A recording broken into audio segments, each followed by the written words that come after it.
சின்ன வயசுல வீட்ல ஐர மீன் குழம்புன்னு சொன்னாலே, ஐர மீனா வேண்டான்னு சொன்ன ஞாபகம் தான் எனக்கு இருக்குது.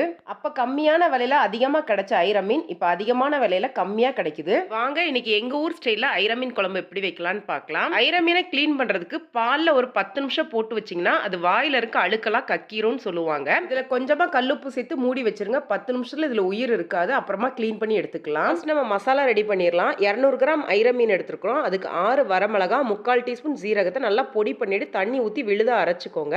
1/4 கப் தேங்காயில் 1/4 கப் திக்கான தேங்காய் பால் ரெடி பண்ணி எடுத்துக்கோங்க. 20 சின்ன வெங்காயத்தை மிக்சியில் பல்ஸ் மோடில் ஒரு வாட்டி சுற்றி எடுத்துக்கோங்க. உங்களுக்கு தட்ட விருப்பம் இருந்தாலும் தட்டி எடுத்துக்கலாம். லெமன் சைஸ் புளியை கரைச்சி தண்ணி எடுத்து வச்சிருக்கிறேன். நாங்கள் பார்த்தீங்கன்னா மீன் குழம்பு தாளிக்க மாட்டோம், கூட்டி பண்ணுற மெத்தடில் தான் பண்ணுவோம். இதில் மஞ்சள் தூள், தட்டி வச்சிருக்க வெங்காயம், கொஞ்சமாக கட் பண்ணி வச்சிருக்க வெங்காயம் சேர்த்துக்கோங்க. அரைச்சி வச்சிருக்க மசாலா, புளி தண்ணியும் சேர்த்துக்கோங்க. கூடவே நம்ம ரெடி பண்ணி வச்சிருக்க தேங்காய் பழம் இதோட சேர்த்து தேவையான அளவு உப்பு சேர்த்து நல்லா கலந்து எடுத்துக்கோங்க.